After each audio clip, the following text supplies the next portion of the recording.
GS study with Sanjeev sir YouTube channel पर आपका हार्दिक अभिनंदन है।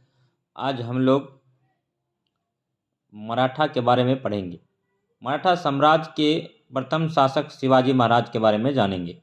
उनका जीवन परिचय। जन्म 6 अप्रैल 1627 को हुआ था। शिवाजी महाराज का जन्म 6 अप्रैल 1627 ईस्वी को हुआ था। पुणे जिले के शिवनेर दुर्ग में उनका जन्म हुआ था। पिता शाहजी भोसले थे। माता का नाम जीजाबाई था। देवगिरी के यादव राय की पुत्री थी जीजाबाई। पत्नी का नाम साईबाई निबलांकर था और दूसरी पत्नी का नाम पुल्लाबाई था। धार्मिक गुरु की बात करें तो स्वामी रामदास, जो कि धरकरी संप्रदाय के अनुयायी थे। संरक्षण दादा कौंड देव से प्राप्त था और पहला गुरु भी दादा कौंड देव माने जाते हैं। व्यक्तित्व पर प्रभाव ज़्यादा माता जीजाबाई का उन पर पड़ा। राजकीय भाषा फारसी के स्थान पर मराठी व संस्कृति भाषा था उनका, शिवाजी का। और राज्याभिषेक की बात करें तो 14 जून 1674 ईस्वी में काशी के प्रसिद्ध विद्वान गंगा भट्ट द्वारा रायगढ़ में राज्याभिषेक तथा छत्रपति शिवाजी महाराज की उपाधि धारण किए। और अंतिम सैन्य अभियान 1677 ईस्वी में शिवाजी का कर्नाटक अभियान था।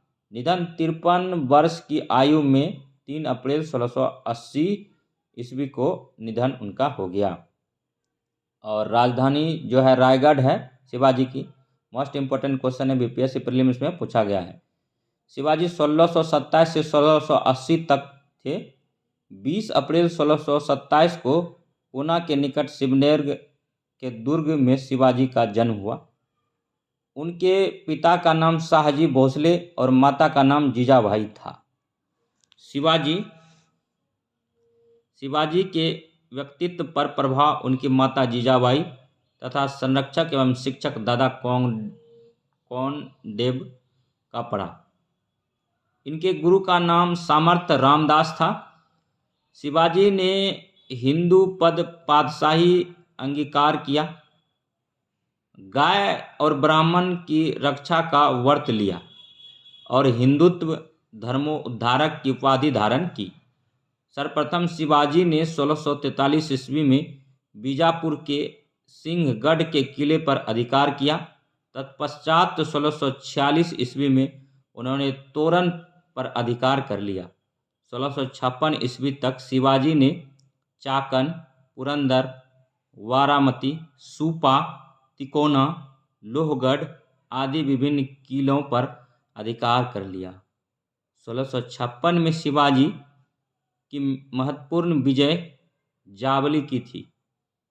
अप्रैल 1656 में उसने रायगढ़ के किले पर कब्जा कर लिया।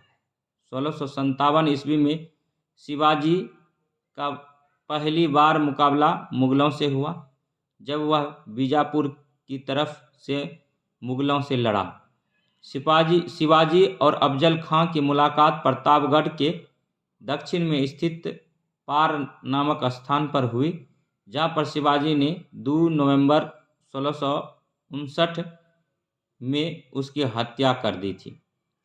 1660 में मुगल शासक औरंगजेब ने शाइस्ता खां को शिवाजी को समाप्त करने के लिए दक्षिण का गवर्नर नियुक्त किया। 15 अप्रैल 1663 में शिवाजी रात्रि में चुपके से पूना में प्रवेश कर शाइस्ता खां के महल पर आक्रमण कर दिया। 1664 ईस्वी में शिवाजी ने सूरत पर आक्रमण कर दिया। उन्होंने 4 दिन तक लगातार नगर को लूटा। औरंगजेब ने शाइस्ता खां के असफल होने पर शिवाजी को कुचलने हेतु आमेर के मिर्जा राजा जय सिंह को दक्षिण भेजा। पुरंदर के किले पर मुगलों की विजय और रायगढ़ की घेराबंदी के बावजूद उसने शिवाजी से पुरंदर की संधि की। जून 1665 में पुरंदर की संधि के अनुसार शिवाजी को 4 लाख हुन वार्षिक आय वाले 23 किले मुगलों को सौंपने पड़े। उसके पास सिर्फ 12 किले थे। मुगलों ने शिवाजी के पुत्र संभाजी को पंच हजारी एवं उचित जागीर देना स्वीकार किया। शिवाजी ने बीजापुर के विरुद्ध मुगलों को सैनिक सहायता देने का वायदा किया। 1666 ईस्वी में शिवाजी जयसिंह के आश्वासन पर औरंगजेब से मिलने आगरा आए, पर उचित सम्मान न मिलने पर दरबार से उठकर चले गए। औरंगजेब ने उन्हें कैद कर जयपुर भवन आगरा में रखा, परंतु चतुराई से शिवाजी आगरे की कैद से फरार हो गए। 1670 ईस्वी में शिवाजी का मुगलों से पुनः युद्ध आरंभ हो गया। पुरंदर की संधि द्वारा खोए गए अपने अनेक किलों को शिवाजी ने पुनः जीत लिया। इस किले में कोडोना किला सर्वाधिक महत्वपूर्ण था। शिवाजी ने इस किले का नाम सिंहगढ़ रखा। 1670 ईस्वी में शिवाजी ने तीव्र गति से सूरत पर आक्रमण किया और उसे लूटा तथा मुगलों से चौथ की मांग की। 14 जून 1674 को शिवाजी ने काशी के प्रसिद्ध विद्वान गंगा भट्ट से अपना राज्याभिषेक रायगढ़ में करवाया तथा छत्रपति की उपाधि धारण की। 12 अप्रैल 1680 में उसकी मृत्यु हो गई। शासक का वास्तविक संचालन अष्टप्रधान नामक 8 मंत्री करते थे, जिसका कार्य राजा को परामर्श देना मात्र था। इसे किसी भी अर्थ में मंत्रिमंडल नहीं कहा जा सकता था। पेशवा अथवा मुख्य प्रधान यह राजा का प्रधानमंत्री होता था। इसका कार्य संपूर्ण राज्य के शासन की देखभाल करना था।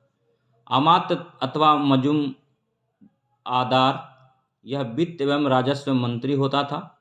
वकिया नवीश अथवा मंत्री राजा के दैनिक कार्यों तथा दरबार की प्रतिदिन की कार्यवाहियों का विवरण रखता था।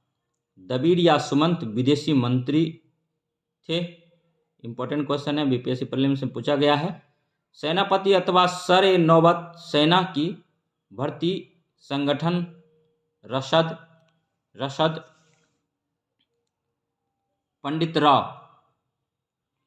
पंडित राव विद्वानों और धार्मिकों कार्य के लिए दिए जाने वाले अनुदानों का दायित्व। पंडित राव का काम था विद्वानों और धार्मिक कार्यों के लिए दिए जाने वाले अनुदानों का दायित्व उन्हीं के पास था। न्यायाधीश मुख्य न्यायाधीश था। प्रांतों सूबों को परगना और तालुकों में विभाजन किया गया था। परगनों के अंतर्गत तरफ और मौजे आते हैं। शिवाजी के एक नियमित तथा अस्थायी सेना रखी। सेना का मुख्य भाग पैदल और घुड़सवार सेना थी। घुड़सवार सेना 2 भागों में विभक्त था। बगीर वे घुड़सवार सैनिक थे जिन्हें राज्य की ओर से घोड़े और शस्त्र दिए जाते थे। सिलेदार ये स्वतंत्र सैनिक थे जो अपने अस्त्र शस्त्र स्वयं रखते थे। 25 अश्वारोहियों की एक टुकड़ी होती थी। 25 घुड़सवार एक हवलदार के अधीन होते थे। 5 हवलदार एक जुमलादार के अधीन होते थे। 10 जुमलादार एक हजारी के अधीन होते थे। 5 हजारी एक पंच हजारी के अधीन होते थे। सर-ए-नौबत संपूर्ण घुड़सवार सेना का प्रधान होता था। सबनीश ब्राह्मण नागरिक असैनिक और राजस्व प्रशासन देखता था। सैनिकों को नगद वेतन दिया जाता है।